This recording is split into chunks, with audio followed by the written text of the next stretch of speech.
Good morning sa mga followers sa Nitrofish Garage. Nandito si Kuya Ron dito sa shop natin sa Cavite.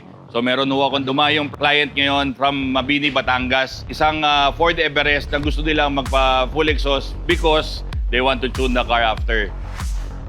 So pagka ganyan ang mga purpose ng mga client natin, talagang kailangan full exhaust ang ginagawa natin. So paano yan? Papakita ko po yung gagawin natin. Ito po. Pagka full exhaust, dalawa po ang rules na pina-follow ng Nitrofish Garage. First, we remove the restrictions of the catalytic. This is makikita sa pinaka-downpipe niya. Tatanggalin na natin yung pinaka-restrictions niya. Kasi pagka nagpa-tune si bossing, kailangan niya ng maximum flow sa kanyang exhaust. Magbo-volume up ang exhaust gases natin due to remapping because of increase ng combustion na gagawin ng tuner sa kanyang sasakyan. Dadami po ang exhaust gases na lalabas sa sasakyan. So kailangan po tanggal yung pinaka choke point doon sa ating catalytic, no? Tatanggalin na natin yan. Downpipe na po yan na diretsong tubo.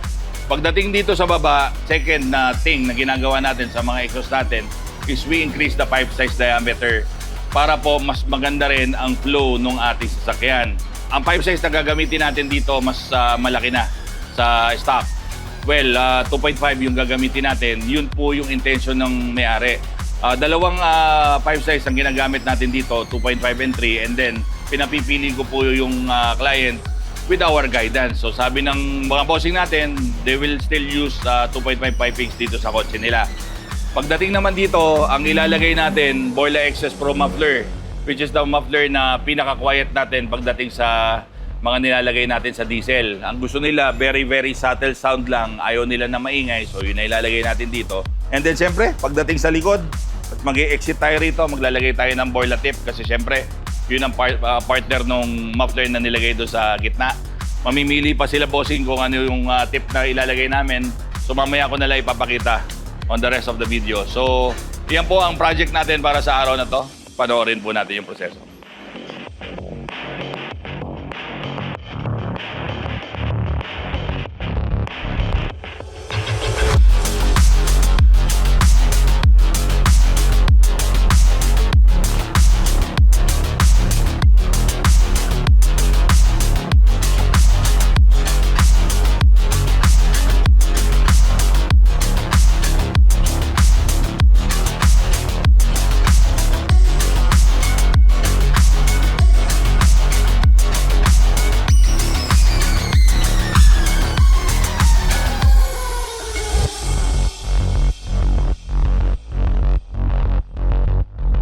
Okay, natapos na natin itong full exhaust na ginawa natin dito sa Ford Everest.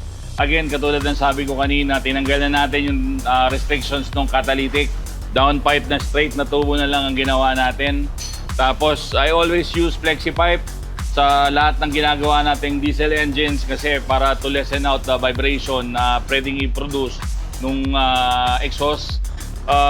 Gumamit ako ng 2.5 pipings para sa kotse na to. Napag-usapan namin ni Sir, and then yun ang gusto nilang ilagay na pipe size dito.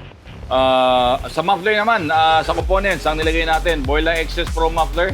Gusto kasi nila, very subtle lang yung tunog. Ayaw nila na medyo tumutunog. Tapos dito sa likod, ang nilagay natin, Borla tip. Single din, naka-turn down para at least yung exhaust gases natin pababa ang tutok. So, pakinggan na po natin ngayon. And watch yung comparison video nung kaninang stock pa yung exhaust tapos itong nakalagay na yung full exhaust using Borla products, Borla XS Pro and Borla round tip na nandito sa likod. Panoorin po natin.